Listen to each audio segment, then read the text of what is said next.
is the time. This is the last message before the Christ comes back to earth.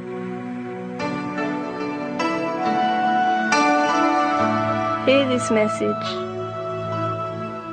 For a long time, mankind has been hanging on the cross.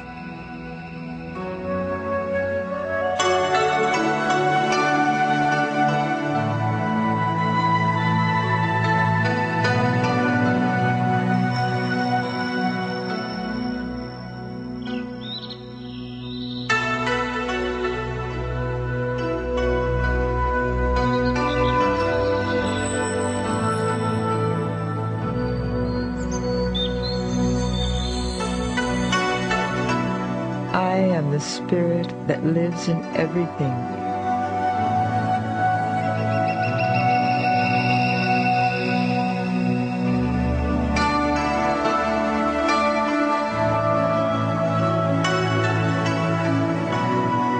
I am the voice in the cosmos, in the wind, and in the nature of all that is.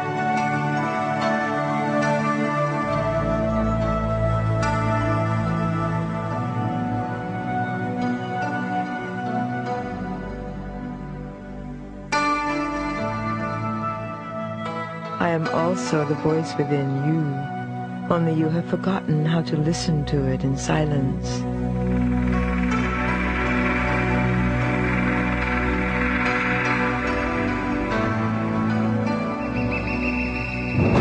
So listen now to the message on the outside, which is important during the last days of this old world, because every ending is also a new beginning. As a spirit of this planet, you are a part of my being, as much as I am a part of you. Through you, I have lived thousands of lives to gather my experiences. Concealed within you, I've experienced innumerable cultures and personalities within the eternal cycle of life.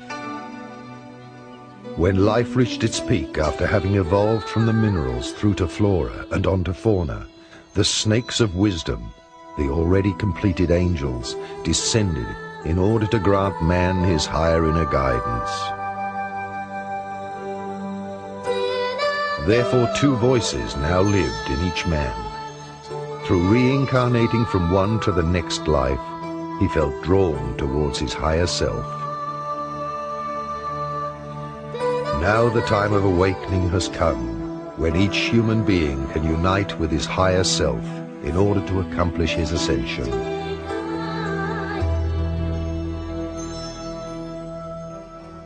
I'd like to discuss opening to inner guidance because I think that is the key that's required for the coming of the second Christ, as has been foretold. This Christ consciousness is within every single being, for the essence of God is what keeps us alive. That pure energy source as discussed by quantum physics. It is imperative at this time that we develop discernment, the ability to discern what is right for us, to listen to our heart and to feel, to go with our intuitive guidance. What a lot of us are now doing, or becoming aware of the necessity of doing, is really learning to listen to the Christ within, to open up to the inner teacher, to open up to our inner guidance. And the way you do that is, again, simply aligning to the energy that sustains you through breath work, through light work, through conscious awareness and mind mastery. When the sleeping God, the master of all that exists, became conscious of himself, the indefinable split into being and non-being, into spiritual world and material world, into the higher heavens of transcendence and the lower worlds of duality. The cosmos formed with all its dimensions and parallel worlds. The world of opposites, which we call duality, came into being. So there are immortal worlds which never experience change, and there are worlds which experience life through constant change. In order to be able to experience himself in infinite diversity, he created out of himself unlimited part consciousnesses, cosmic monads who gather infinite possibilities of experience in worlds of duality, for the source of all existence. Every cosmic monad can gather experiences through the world of opposites, also known as polarity. Because such a part of God never descends into the mortal world of polarity, but only has to gather experiences, it separated a part of its universal mind and created the souls, a vessel for the universal experiences. The souls, on the other hand, worked in such a way that they needed many individual experiences. However, they could not identify themselves with these experiences. Therefore, they created a vessel, which we call the physical body, so that they could gather experiences by reincarnating from one life to the next in the world of opposites and slowly become perfect.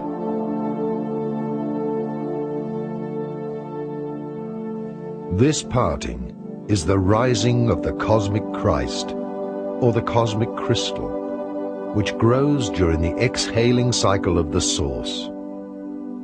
One could also compare the growth of the cosmic cycle with the tree of life. Matter is the slow transformation from spirit into light and sound, and ultimately into alchemical crystallization. We are condensed shapes of light, like leaves of a tree, which after falling in autumn are reborn in springtime. Our experiences are preserved in the souls. The cosmos is like a school with many classrooms, and therefore there are, as in a school, different grades of maturity. These grades of maturity of the worlds are separated by different levels of vibrations of matter in different dimensions. Thus, different material and spiritual worlds may exist in one place simultaneously. The physical eye, which perceives everything on the frequency of the three-dimensional world, can see only the three-dimensional world. There are 12 planets in our solar system, 7 on the material frequency, which are inhabited by higher developed beings, and 5 inhabited in the spiritual dimensions. Good afternoon. We are here. It is our pleasure to be in your reality once again. And we are, of course, the Pleiadians, and as we've said, it is our pleasure to be here at this time to communicate with you, to give you an opportunity to understand our energy and who we are. This one that speaks through us, we call her our vehicle. She has given you an opportunity to listen to her interpretation of what she feels is taking place as a result of our contact with her. We would like to share with you for a few moments what we feel is taking place. You are sitting in what is called as a species on your planet in a crack in time. You are integral as humans to events that will change the entire course of the history of the universe that you occupy. This restructuring of Prime Creator's creations has to, let us say, it is accelerated in certain places that are pockets. Your Earth is one of these pockets. In actuality, your Earth is a library. It was originally designed as a place to store and hold tremendous amounts of universal data. You have occurring at this time what is called the return of the gods. Who are these gods? For eons it was understood that the gods came from space. Yet only recently, in your very short memory, have you separated these gods thinking that the gods of the religions had nothing to do with what lie in the great cosmos outside of your planet. Now ideas are being fused together within the human species, and you are beginning to understand that the story of who you are and the place you occupy in existence is much grander than anyone ever dared to tell you. The big secret that has been kept from the human race. Well, it is no big secret any longer. You are surrounded by thousands, hundreds of thousands of forms of intelligence, millions of forms of intelligence in actuality that are magnetized to the earth plane at this time, because you, as a human species, must transmute yourselves. You must move into an entire new consideration, a reorganizing of your basic assumptions of reality. This is not so easy. It is challenging. There will be much chaos that will come first in order to bring about this restructuring. Many of you are confused and do not understand what is taking place. The best advice we can give to each of you is to go inside, to listen, to become like the child, full of wonder. My name is Amnek Anek, and I come from the planet that you know as Venus. But at one time we were a physical society. Now we reside on the astral dimension. I manifested a physical body in the spiritual city of Retz that resides on the physical as well as on the astral level in 1955 as a child to come into your societies. And I walked to a spaceship with my uncle Odin, who was also manifested a physical body to work as a scientist here. And together we came, and there I resided on Earth for a year in a temple in Tibet that is used by the aliens to adjust to the physical gravity and to the environment here.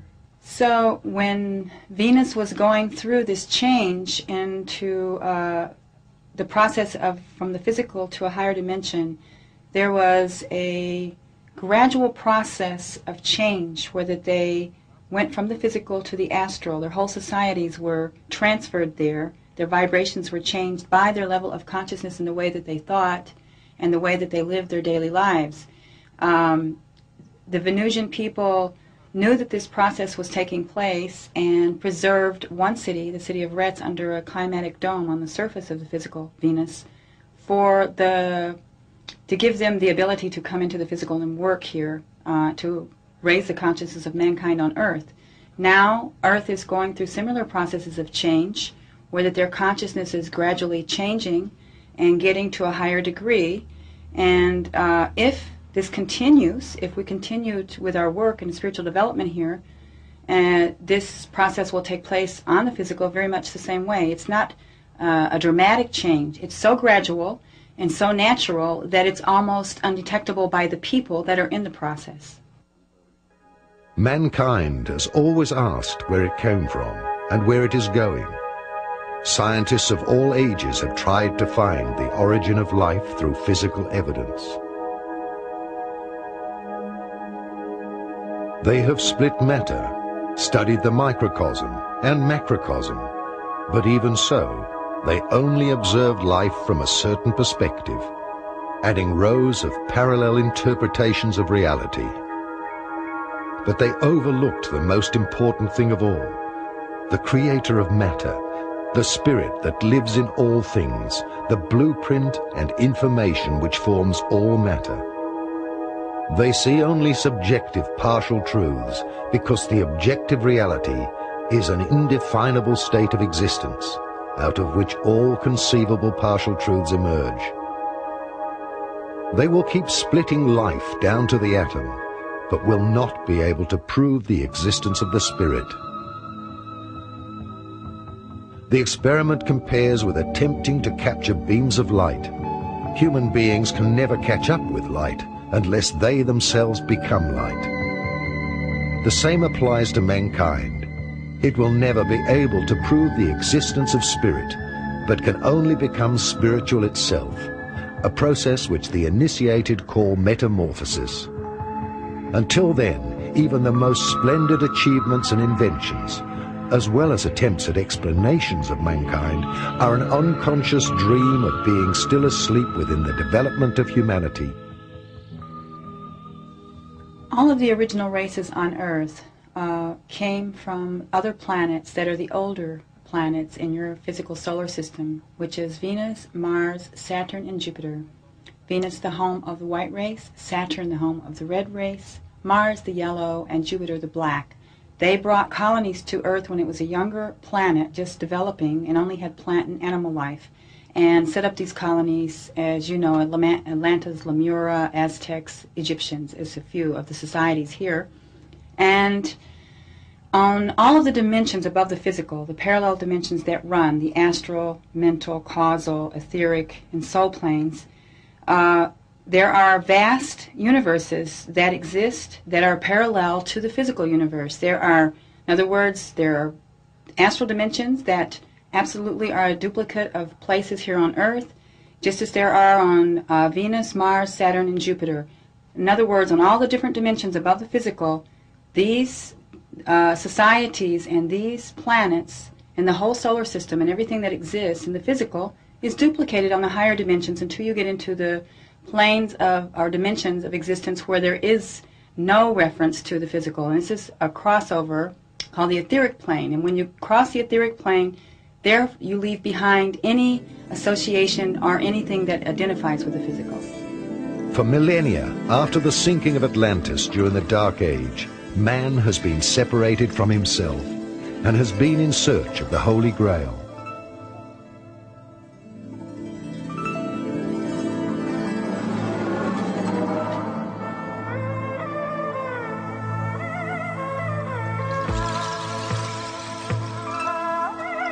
The Holy Sacrail, also called Grail, was man himself. Man himself is the holy container into which the Spirit of God flows. For thousands of lifetimes, mankind's developing soul has searched for itself during the descent of consciousness. Nations and people have been the classrooms of reincarnation in order to develop until that point in time where we enter again a new golden age, and where man and God are reunited. In the New Testament book of Acts, at the time of Pentecost, there are flames of fire that appear over the heads of the apostles. This is a type of manifestation of the light body. In a very small way, it is the opening of the light over the head. The early Christians on Ash Wednesday used to mark the forehead with ash, symbolic of the power of the inner spiritual eye to use the light.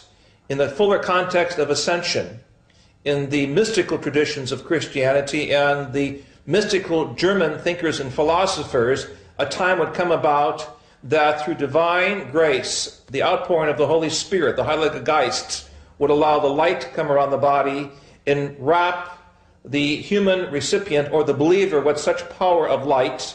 Here we call this light superluminal light, or greater light than the conventional or common light, which such power and majesty that that person can go directly into the higher dimensions. This is normally called the rapture or the ascension process. It is clear that in the context of ultra-terrestrial intelligence, large members of the human race will experience through the tongues of fire or the miracles of the Holy Spirit or the conjunction with the ultra-terrestrial forces of divine intelligence, the upliftment or the ascension into the higher Christ race of the universe. Therefore, becoming human has only been a cycle in order to gather new qualities for the cosmic source through suffering and happiness. And once again, we have arrived at the end of a cycle of the cosmic plan of humanity. The survivors of the inner and outer period of cleansing, which have already started, are the seeds for a new spiritual mankind, which will emerge from all nations. It will be the first root race of the fourth planetary cycle, which will rise again into higher consciousness. For some, it will be like the past sinking of Atlantis. For others, like a return, a rising of Atlantis and of its teachings of wisdom. Because fundamentally, every event can be viewed from two sides, from a positive side or a negative one. Even the slightest change in the universe is being guided by the cosmic plan of evolution. The limited human mind fundamentally fears any change, and its biggest fear is death, the wall behind which it cannot see. But nothing gets lost in nature. All elements only change into different, more refined states on their return to the light. So mankind is on the verge of the greatest changes within this planetary cycle, a global metamorphosis. And the Mayan calendar has never erred in all the years that it existed. And it states that in time when the incoming consciousness, which we would commonly know as the Christ consciousness, comes in, all things must change. Government, science, and religion, unless they accommodate incoming spirit or incoming consciousness, the Christ consciousness, if you will either fall by the wayside or will go through drastic and dramatic changes. Now, we see a lot of that happening in the world right now. We've had a coup in the Soviet Union which failed. Down came the Berlin Wall. Transformational changes taking place in places like Romania, Czechoslovakia, and Hungary. Now we have Azerbaijan and many others. And all we have to do is follow the news and see these great changes taking place. Now, these great changes, of course, are heralding changes yet to come. Changes which are transformational in nature and must come if we are to survive as a planet and the peoples. These changes will not only touch the lives of all nations, but it will reach beyond all boundaries of life's disciplines, which have already really only existed in thoughts and the actions of humans. Not only does planet Earth change its exterior, its alchemy, but also there is nothing on this planet which is not now in the process of structural and spiritual change.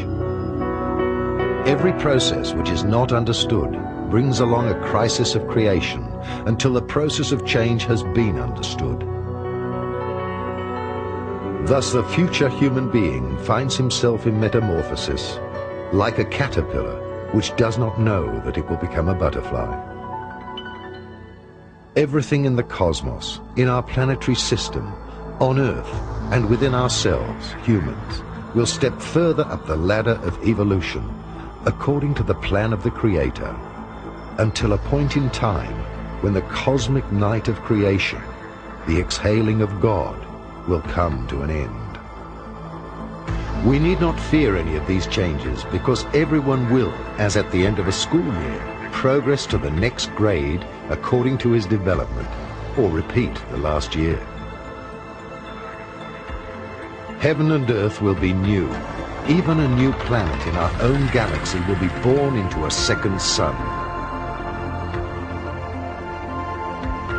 That part of mankind which opened itself will experience the resurrection into the fifth dimension of consciousness.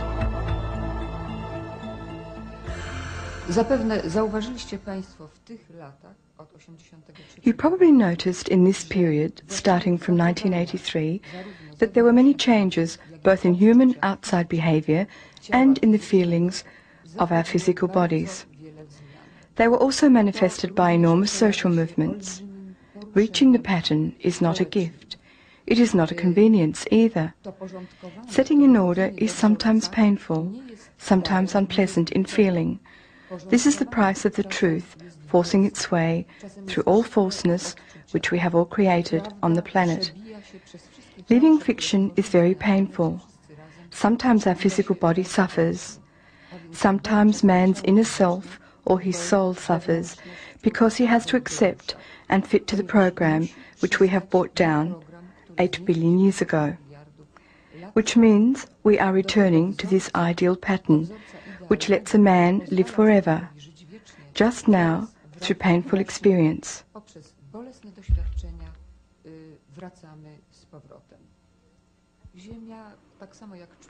The Earth, as well as mankind's introduction to the pattern, entered the final period of metamorphosis from the 3rd to the 4th of December 1983. This process will be finished finally in the year 2000. These last years are the time of enormous inner turbulence in mankind and in the planet, because the Earth, equally as mankind, has emotional, mental and physical bodies. The Earth has to come back to the pattern, in other words, to the spherical form. It is logical then that the Earth will undergo quakes, floods and other disasters, but not as an expression of some God's punishment, but simply as a process of coming back to the primary pattern. Nie jako wyraz kary jakiejś boskiej, ale po prostu powracanie Ziemi do jej pierwotnego wzorca.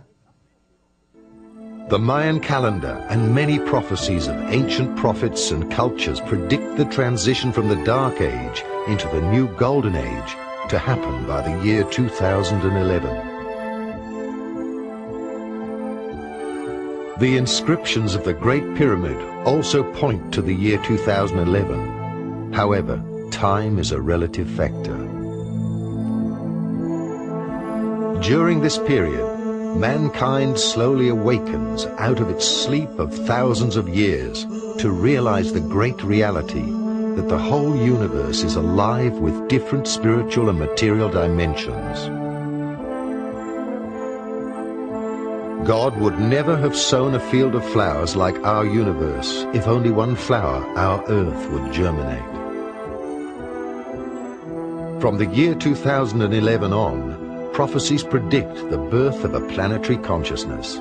That is, that we will recognize ourselves in one another, that we are all different, but that we are one in spirit. The Mayan calendar and the prophecies from the Maya is a very big topic. I first got interested in this after doing the research for Mass Dreams of the Future. And when I found that so many ancient prophecies from all around the world seem to converge on the time period that we're now entering into between the middle of the 1990s and the next 20-year period. The Mayans, I found, had a very specific calendar of a cycle of 5,200 years. And interestingly enough, this cycle goes all the way back to 3100 BC. And if you add that up to make 5,200, you find that it comes out to 2012, which isn't very far away. So that in fact, the Mayan prophecies about coming into some form of new age or some form of changing of the world seem to be headed right in the near future in the next 15 to 20-year period.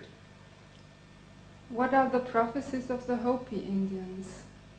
I was very privileged to be invited by one of the elders of the village of Hotevilla, which is probably the most traditional of the 13 Hopi villages in Arizona, to witness some of their prophecies and to see some of their stone petroglyphs that they have carved out in the desert for maybe as long as 2,000 years.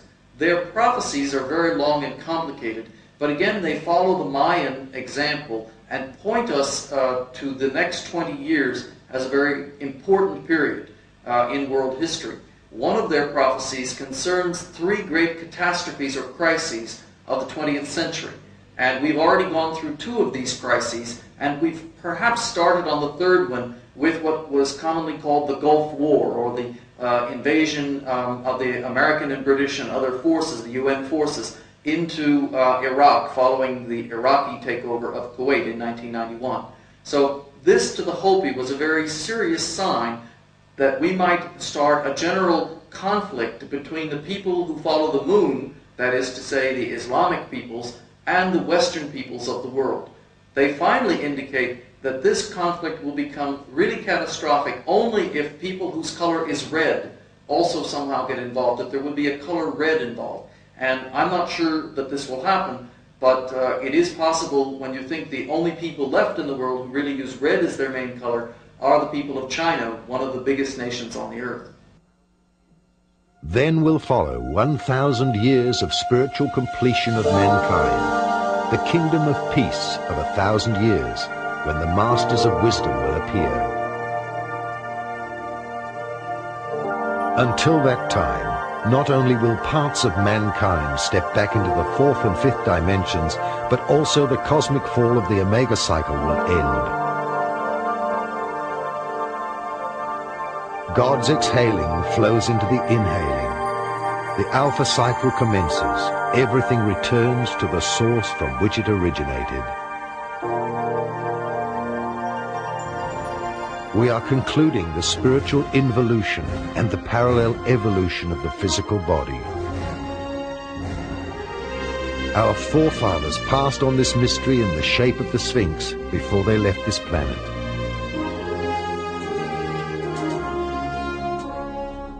The descending spirit of the sun, also called soul, embodied in the human beast, has experienced the crucifixion of the soul through reincarnation.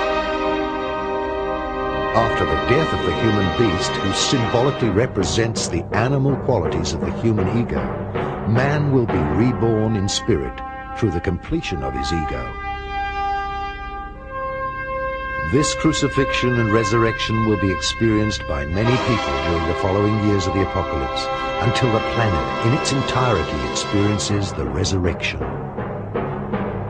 After that, the marriage of heaven and earth follows. Before the Alpha cycle begins, we have a non-time, when the source itself enters into us, reconnects with us, so that we are able to feel that we are a united being. The birth of the planetary Christ and the Buddhi consciousness.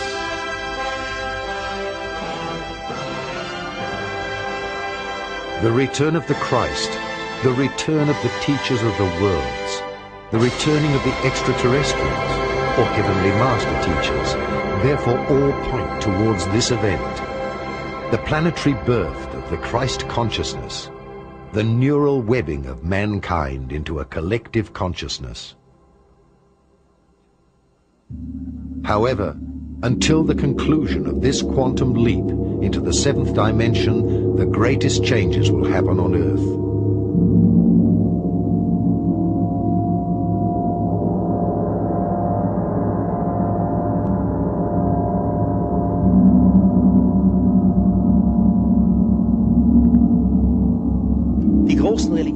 All great religions of today are familiar with the idea of a second coming. We Christians await the return of Jesus. The Apostle Lucas and Marcus write about it. He will be enthroned in the clouds. The Apocalypse is supposed to have been written by St. John, which is not true, because the essential passages are older than the Apostle John. In the Apocalypse we read about the signs and plagues that will come upon humanity. A star would fall from the sky, the moon would light up, and the heavens would roll up and unfold like a manuscript. Earthquakes and false prophets would come, and man would wander about not knowing what was happening. A group of men will finally survive the second coming of the gods, the so-called Final Judgment Day. But this is not only so in the Christian community. The Muslim community is also awaiting their Mahdi and the Jews their Messiah. Overall, this thought is much older. Let us go back to Babylon and Sumer, where we find the gods Baal and Baal, which are one and the same. In Old Egypt, we obviously find the sun god Ra. All these gods have promised to return in the far future, and since that time, the belief of a second coming is kept alive. I am absolutely convinced that none of these so-called Jesus or Mahdi or whatever we may call the Messiah will appear, but that it will be a space event. If somebody does appear, which is fine with me, then it will be extraterrestrials. With the ascension of mankind into the higher dimension of consciousness and the return of the knowledge of Atlantis and Lemuria, the purified continents of Atlantis and Lemuria will also rise out of the oceans, because human consciousness is synchronized with the planetary consciousness. Humans who have decided to open up to the higher dimensions are beginning to feel a part of an ever-increasing learning process, where life is the playground.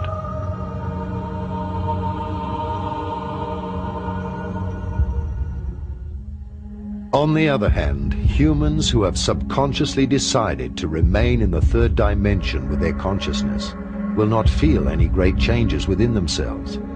But we will all experience the big process of purification on a planetary level, because planet Earth is straightening its spine. That is, the axis of the poles is shifting again, and along with it the climatic zones at an extremely fast pace.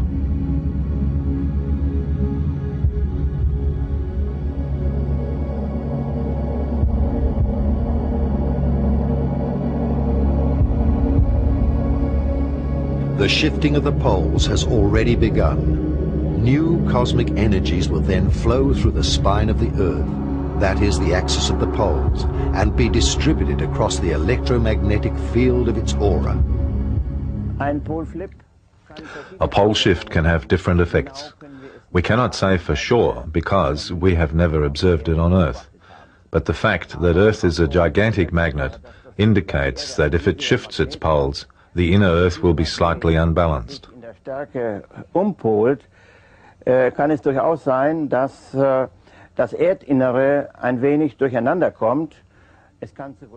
It may lead to volcanic eruptions, landmass shifts, or earthquakes, and of course tidal waves both enormous and small. Naturally, we must distinguish between the pole shift and the axis shift. Because Earth spins like a top, it is almost impossible that the axis would shift. In any case, we can't make a scientific statement about it. Theoretically, it would seem that an axis shift would be possible, but by whatever process, the Earth crust could shift, and for man on Earth this would have the same effect as an axis shift. On the basis of scientific research, we can say that many such pole shifts have happened during the last 80 million years. They have occurred in a variety of frequencies. The most pole shifts we have had in 1 million years were 4, but there were also 1 million years where we only had 1 pole shift. So the frequencies of the single pole shifts are subject to fluctuations. Das ist also in großen Schwankungen unterworfen, die Frequenz der einzelnen Poleflips.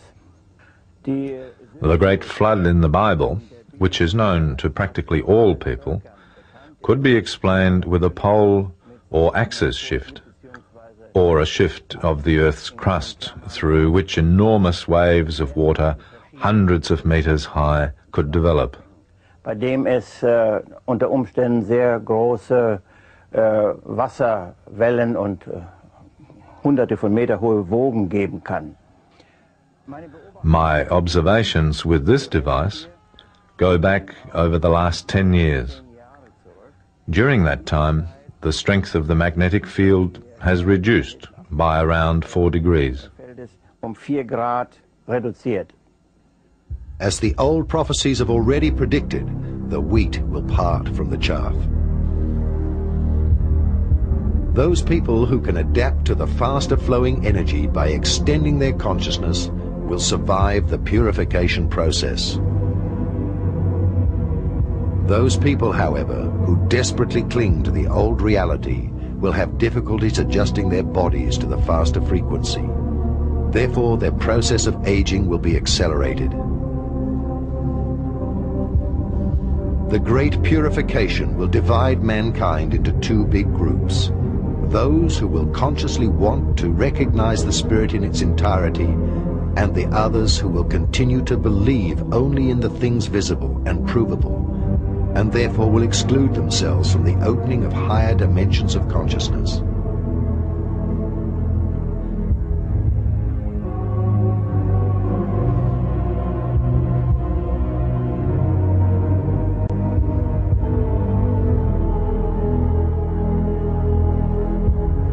Many prophets, such as those mentioned in the Apocalypse of the Bible and by Nostradamus, have predicted that within the next stage of transition from the 3rd dimension of consciousness into the 4th and 5th dimensions, large disasters will occur.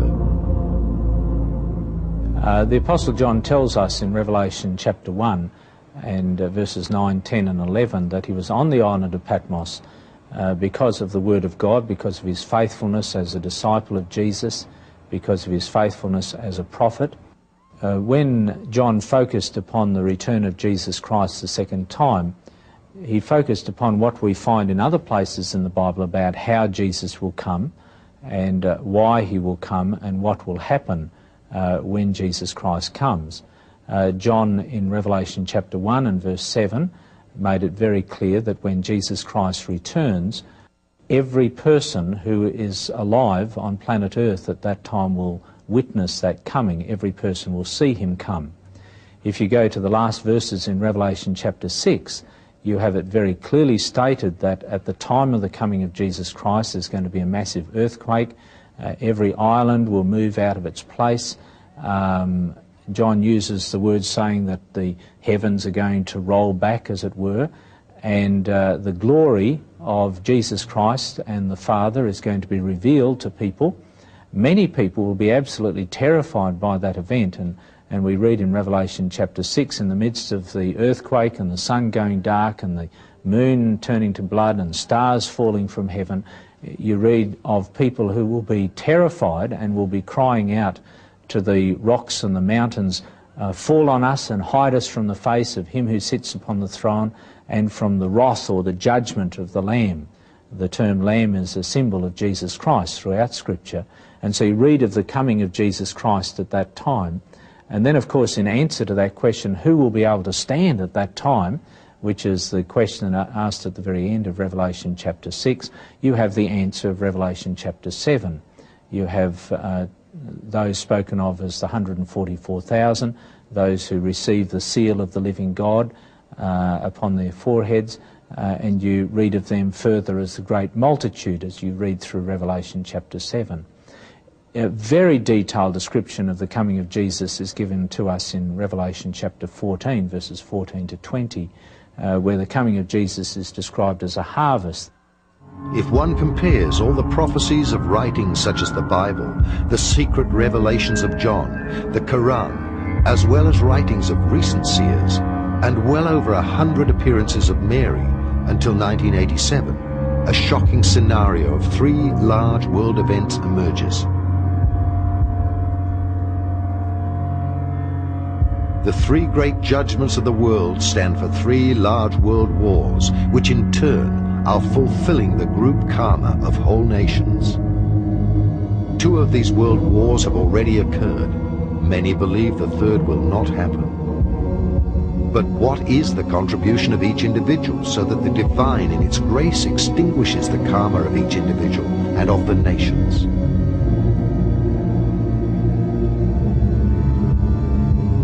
All seers and the messages of our Mother of God speak of a 3rd large war which will start in Europe. In particular, they mention troops with the strength of 3 armies invading from the east, and after political unrest, the bloody fall of a leader overnight.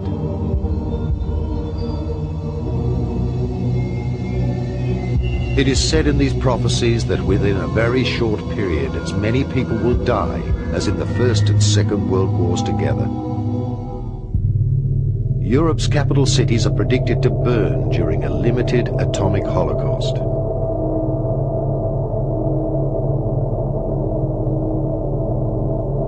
Out of these horror visions, it is clear that China and the United States of America will be involved, along with Russia and the Muslims.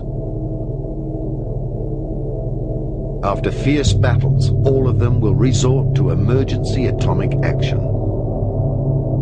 Consequently, the supernatural judgment will inflict natural disasters to put an end to these horrific developments. It will then separate the wheat from the chaff by causing a large earthquake and darkness for 3 days to put an end to it all.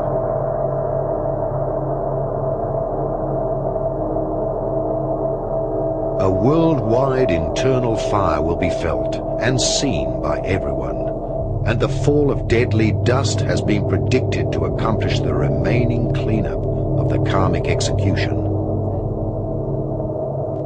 There are prophecies in the book of Revelation about a big fire that will cleanse this earth.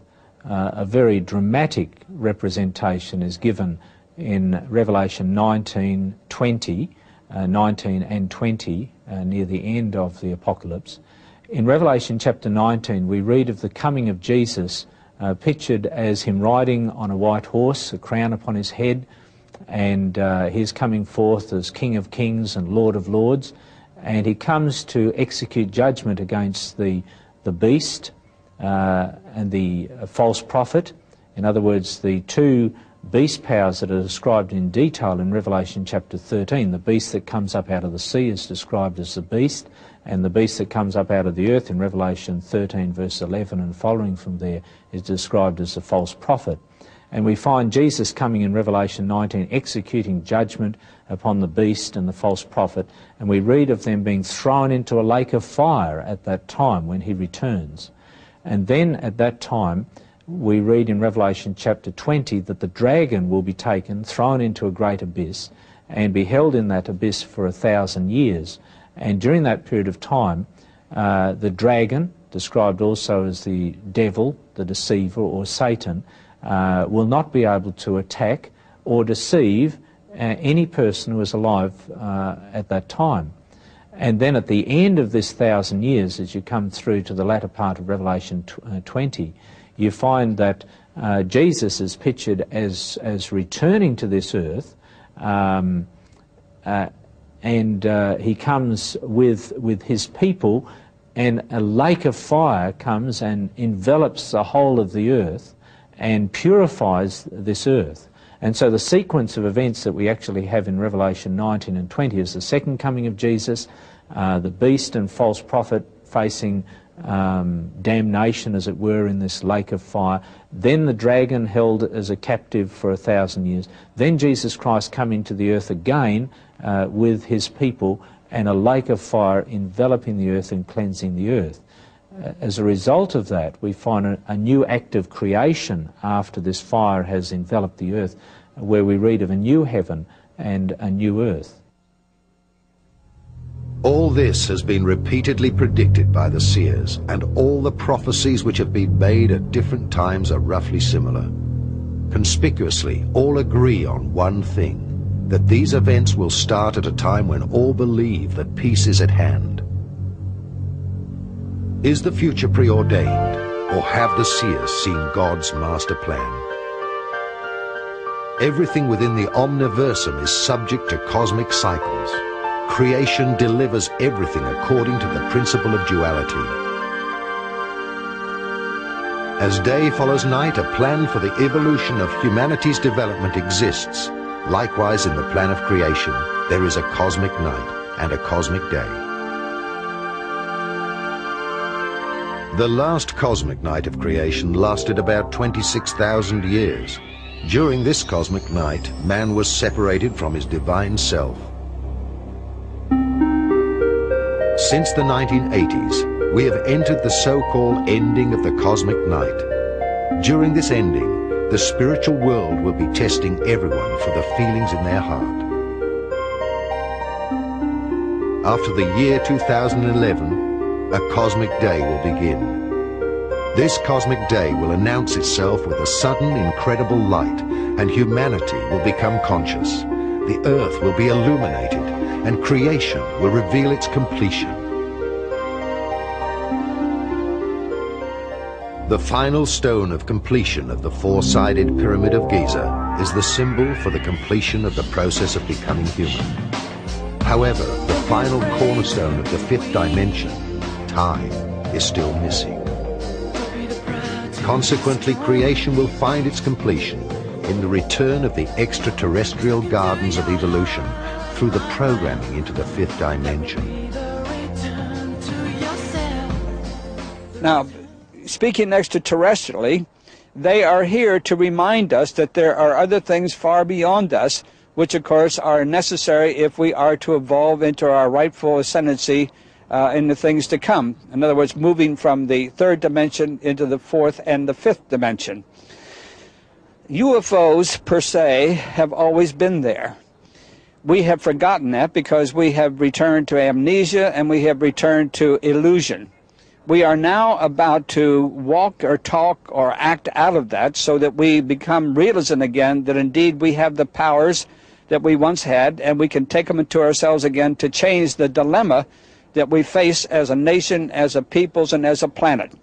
We must do this again as the people. We cannot rely upon our governments anymore. Governments basically are defunct. We don't like to think so, but they are.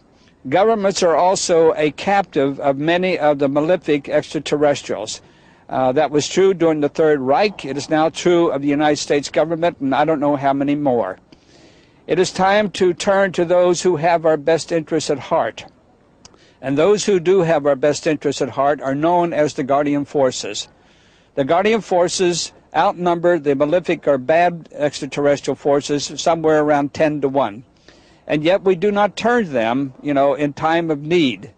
Again, to invoke them, again to get them to step in our direction and to assist us, we must do so through prayer and meditation and love and light and balance.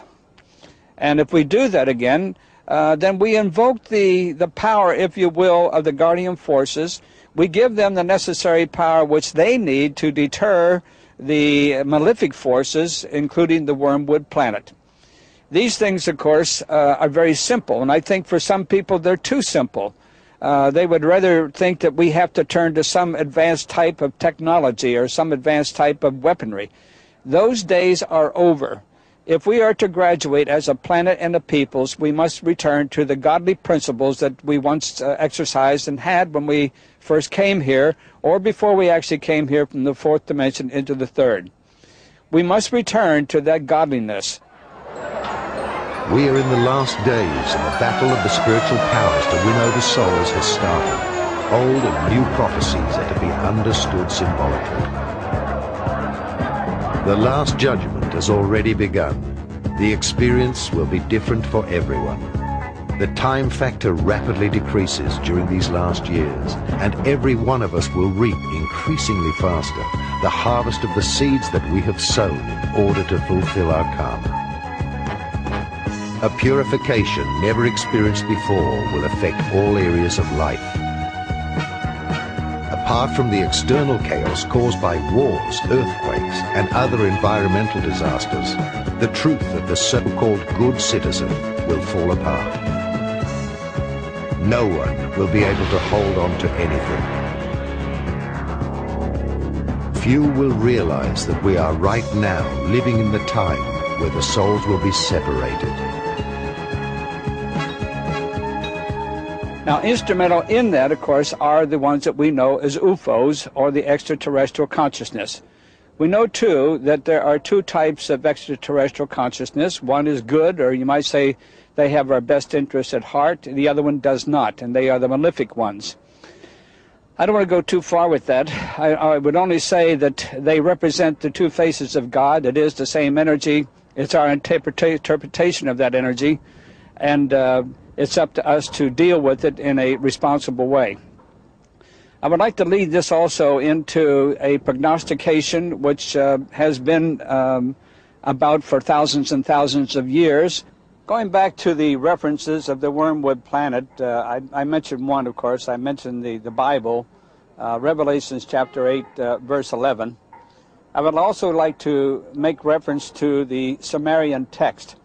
If you were to review the Sumerian text, which is the first recorded history, of course, of what is known as wormwood, you will find then that it progresses up through the Chaldean chronicles, Babylonian chronicles, and on into the Judean culture and chronicles. And, of course, the latest of that being the Bible under Revelations chapter 8, verse 11. Now, what is the wormwood planet? Well, there's many speculations about the wormwood planet, but I don't think that speculatively we can deny that it exists, because there's proof, although not written, but there's enough proof at hand and at large at this point in time that world government is fully aware of the so-called wormwood planet. It isn't the first time that the wormwood planet has visited our planet and caused mass devastation and chaos. It's been here, of course, over a period of thousands and thousands of years, And there's scientific proof and also materialistic proof that they have flipped the axis of this planet over 330 times in the past. A new superhuman being will be born. Earth is now close to the birth of its new human being before she enters the full light of the day of the golden age. Dawn has already started. The ascension is the resurrection. Many are being called, but only a few are chosen to become the seed for the new mankind, because the spirits will soon be separated. The vampires will not survive the harsh light of the new day of creation. The change which the earth will experience during the purification process by throwing off her ballast will be unbelievable. During this time, when the earth, groaning, rids itself of the poisons which humans, in their blind ignorance, have inflicted on the planet, it will shake off this burden, and divine grace will help cleanse the lower astral collective body, all three-dimensional structures, with an indescribable fire. The time is near when the earth will unleash the elements, and the angel of judgment will purify it through fire, water, and earthquakes. During her pain of giving birth, Mother Earth will suffer a near breakdown, which will culminate and end in the burning of all that is inferior. The darkness of this world, the afterbirth, will be burnt, and a new humankind will be born. Before this climax, there will only be two parties left, the three-dimensional and the five-dimensional people, who are able to integrate their light body. On the day X, the spirits will be separated. In the same way that it happened during the days of Noah, it will occur again during the days of the human son. They ate, they drank, they married until that day when Noah entered the ark and the arrival of the flood killed all. Just like it happened during the days of Lot, they ate, they drank, they bought and sold, they planted and constructed every day. But the day Lot left Sodom, fire and sulfur descended from the heavens and killed everyone. So it will happen when the Son of Man is revealed. Whoever will be on the roof on that day and leave his coat inside the house should not return downstairs to get it. And whoever is out in the field should not turn back. Just remember Lot's wife. I say unto you, during that night, when a couple will be in bed, one will be taken, the other left behind. Jesus used Noah as an illustration of end times. He indicated that just as it was in the days of Noah with the flood, so at the end of time there would be devastation. And just as the flood cleansed the world of that time of sin, so with the coming of Jesus there will be a flood of fire that will cleanse the earth. One can visit the area of Mount Ararat, which is the area of eastern Turkey. Ararat, of course, covered the area of Armenia, Turkey, some of Iraq, quite a large area. And in the Tenderek Mountains there, across from Agridag, which is the mountain that is usually referred to as Mount Ararat today, there's been quite a bit of focus of attention upon a boat-like shape in recent times. But the evidence would indicate at this stage that that is not the Ark of Noah. The Ark of Noah was possibly, if we understand what the gopher wood was, and we don't, but if we go back to the original writings, the Ark of Noah was probably built out of papyrus reed. But this great flood deluged the world of that time and cleansed the earth. And Jesus said, as it was in the days of Noah, so shall it be in the days of the coming of the Son of Man. For the survivors of these events, it will be a new era of peace, of spiritual completion.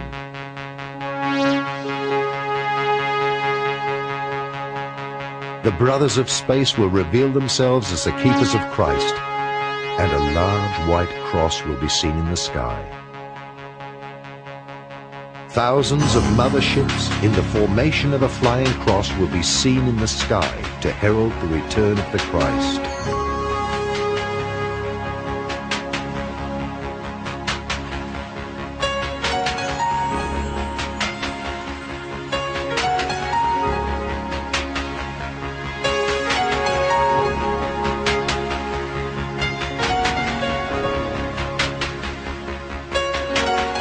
For the chosen ones, it will be important to pay attention to their intuition and to their dreams, because the higher self will be sending out impulses ahead of the disasters caused by humanity and triggered by nature, in order to be in the right location at the right time. Earth will be cleansed for the 7th time, and God within us will decide whether we will be the seed for perfected mankind.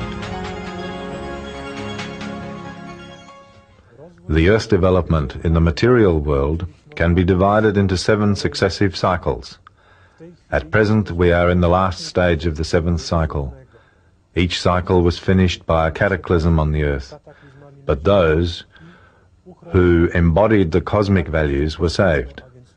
Those were the people who had collected the necessary energy vibration for the new cycle. It was always the result of individual experiences.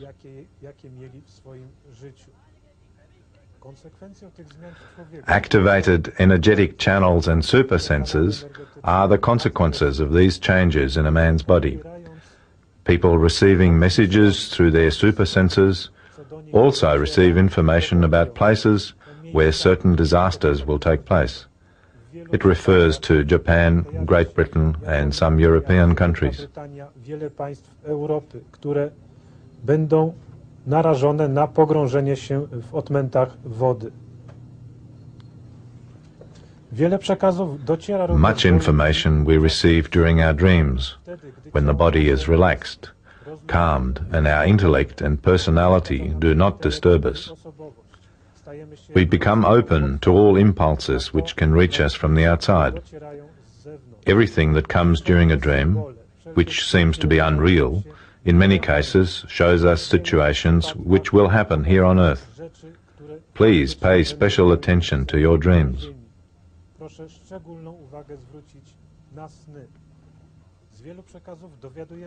From many messages we can learn how in practice the Earth will enter the anti-material world. The last material cycle finishes in the 80s and 90s, so we are just in the center of the universe. We are entering the antimatter. The Earth will move differently in the antimaterial side than at the moment.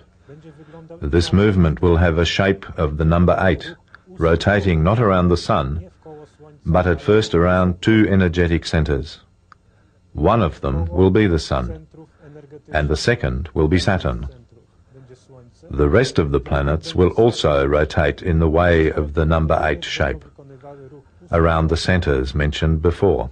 The coming years will decide how we will experience the external changes.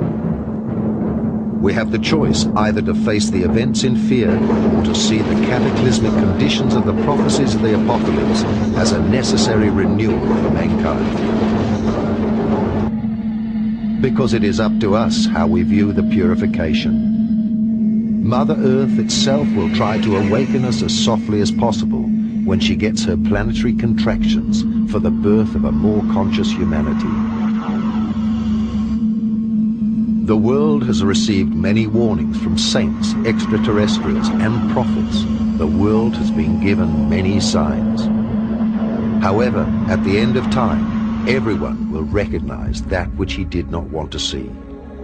At the time of the ascension, it will be up to us to realize that 1/3 of the air, 1/3 of the water, 1/3 of the flora and fauna, and 1/3 of mankind has left the planet, as indicated in various apocalyptic prophecies. A smooth transition would occur if the light workers and humans, through liberation of their active love, and through the call for divine grace, and if millions of people were willing to work on themselves in order to participate in a mass ascension. this would weaken the global events and divert the karmic release more towards the individual human beings. The present readiness for this, however, is only too limited, and Mother Earth will shake us to wake us up.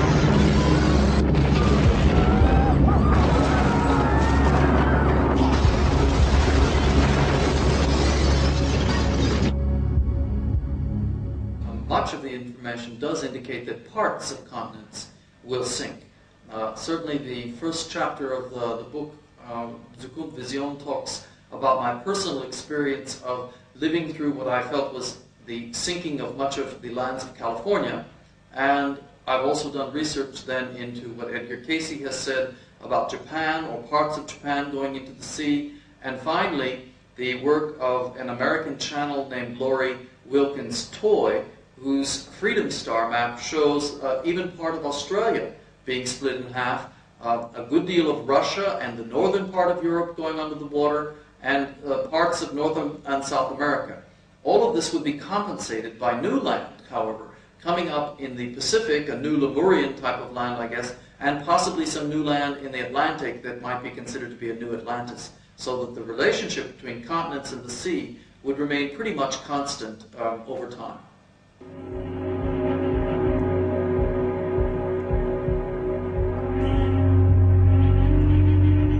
The current events on Earth should surely wake up every sensitive person to the fact that we are in the seventh ending of time, and that several prophecies have already partially been realized, or are bound to happen very shortly. The cyclical apocalypses of creation are like a school of life, where one is promoted to the next grade at the end of term. A certain percentage of mankind is not capable of ascending to the next grade because of a lack of preparation. After their present lifetime, they are going on vacation for a long recovery in the astral world. After a good recovery, the souls repeat the failed school year on other planets and then move on to new cycles of incarnations. The positive and the negative on this planet are continuously strengthening. We receive daily news of earthquakes from around the planet, flood disasters, volcanic eruptions, well over 100 war zones, and many massacres are causing new famines, misery, and new migrations of nations. We are receiving daily news of new environmental disasters. The ozone hole spreads out at a frantic pace. The jungles which represent the lungs of the earth are being cut down globally. The loss of trees through environmental destruction is escalating. The greenhouse effect and the Earth's temperature are increasing globally. Thus the climatic zones are shifting so fast that we can already observe the change. Snow is falling in areas where there has not been any before, and elsewhere it is warming up in areas where it used to be cold. The ecological balance has already been disturbed to such a degree that thousands of species of animals and plants have already apparently disappeared from this planet forever. Other species are in plague proportions, as happened in ancient Egypt. We seem to be suffocating in our own rubbish and poison dumps. Millions of people are infected with new and apparently incurable diseases. Raw materials seem to be exhausted, and the Earth is experiencing a population explosion. Yes, I've been working for a number of years on future progressions. This work culminated in the book Mass Streams of the Future, in German Zukunftsvisionen der Menschheit, and the method that was used was started by Dr. Helen Wambach to take people into past lives. It's a light trance state used in groups where we would then ask very ordinary questions of people once they were taken into a specific future time period. The numbers of people that we worked with were over 2,500, And actually, in the book, we have results from about 500 out of that group. In part, that's because many people didn't find themselves coming back in the time periods that we initially asked them. This was one of the first and rather surprising results of our research, that so few people found themselves coming back to the earth or to the material plane at the time of a couple hundred years from now. The fact that there are so few people that seem to come back in the time periods that we've worked with could lead one to believe that there might be something like an apocalypse in the future. However, I think that it's a question of a choice that we have in this matter, and possibly it's not the kind of apocalypse people might be thinking of. There are many conditions that could lead to a drop in the population. For example, we could have some worse plagues or worse illnesses than the ones we've already had. We could have, of course, atomic war, or we could have natural catastrophes that might also occur, or some combination of these. I'm not sure that anyone can answer, will there be exactly an apocalypse? But certainly the data that comes out does indicate that there will be great changes taking place.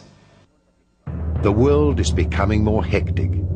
Everything is about survival. Money, power, addictions, and distractions have become the companions of mankind. Some secret organizations want to gain absolute control over humanity. Religions are calling for a holy war against dissentient brothers. During a dark age, the human mind is directed towards materialism. The negative attributes of his ego are fear, guilt, control, calculation, envy, security, dominance, pride, arrogance, manipulation, and striving for power. His helpers are the present, exclusively materialistic social systems. Unlimited growth is like a cancer of mankind within the planetary organism called Earth. Fear for jobs, fear for supplies, fear of diseases. Fear seems to be the prime motivation of all social life.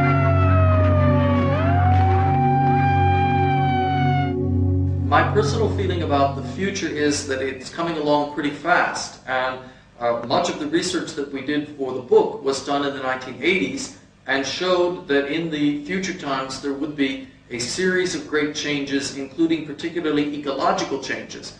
Perhaps the most positive part was that very few people, 1 or 2 out of the 500 or 600 that we worked ultimately with, only saw some kind of nuclear holocaust. Very, very few people saw that. It doesn't seem to be our future. I personally feel that we have 2 or 3 more years to do the preparations that are necessary and possibly to work with the energy fields to change some of these catastrophic situations for the future, or they will be upon us before we realize it. Certainly by the end of this decade. Everything looks very negative, and among the scientists with inside knowledge, the opinion is spreading that it may be 5 minutes past midnight for the future of Earth and mankind. The train has already departed. Mankind now wants to enter adulthood and has apparently tilted the balance of the planet. Humanity is already stuck in a crisis of evolution, and for some the downfall of mankind has already begun. For others the ascension of mankind has started, the great transformation. So the changes on the outside and the inside have already begun, and yet, imperceptibly, in this darkness, a little light has been kindled, in order to point out the way to mankind. The arrival of the incarnated light workers, extraterrestrial contents of consciousness, who are to prepare the seed for the new mankind. The pole change towards the spiritual, towards a new golden era has already started. Instead of living in primeval fear, this new generation is intended to live in primeval trust. Indeed, all the negative events are justified in the cosmic plan, which we do not comprehend with our mind. because nothing exists outside of the divine plan. Even the chaos is the new order.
Hello, brothers, hello, sisters.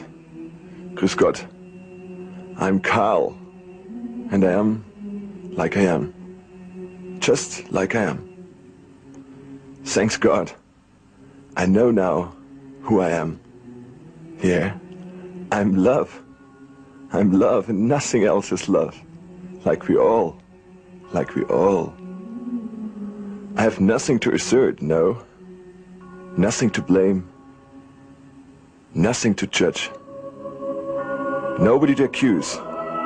Nobody to accuse, and nobody to convince. Just to be as I am. As an example. Just an example. So I did advertising. I made commercials for products which we need, like cancer. Cancer. The materialized illusion. The materialized illusion around us. Yes, I didn't know about causes effect. I didn't know about the law of the echo. And suddenly, I got it into me that we are all one, one with everything, and we will unite each other like we never did before. Ha! The artists. The artists. And everybody, last not least, is an artist, yeah? And love artists we are. We are love artists. We come together as children, as we are. Just as children. Because we are children. Forever and forever and forever. And we will play the game. We will play. Play, play, play. And the game called love. Love and nothing else as love. Yeah, this is the game. And we'll get free of the materialized illusion around us. The luxury, the materialism, which we need, like cancer. No sickness anymore. No sickness anymore. And I got the message into me that fear is an illusion. Fear is an illusion. Ha! That's wonderful to know. To be ill is an illusion. To hate is an illusion. To make profit is an illusion. And what you see materialized, not in tune with the nature on Mother Earth, is just a materialized illusion and will disappear very, very soon. And this is just the law of the echo, the law, the only law we have. It's the game, yeah, it's the game. But so many forgot about the game, these periods of time, about the game, you know. So we played war, one after the other. And the war was happening us. And when we look around us, here, then we see war games everywhere, everywhere, war. It's just an illusion. Yeah, war is just an illusion. So we killed, and the main part of us kill animals, yeah. Also our brothers, our sisters, yeah. And we didn't know that we kill ourselves. We didn't know. Whatever we kill ourselves. And whatever we do with the nature, we do it with ourselves.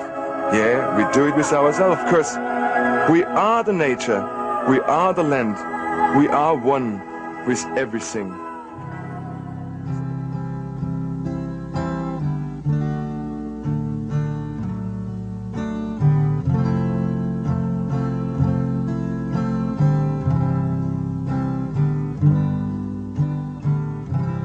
The continent of Atlantis was an island which lay before the great flood in the area we now call the Atlantic Ocean. So great an area of land that from her western shores those beautiful sailors journeyed to the south and the North Americas with ease, in their ships with painted sails,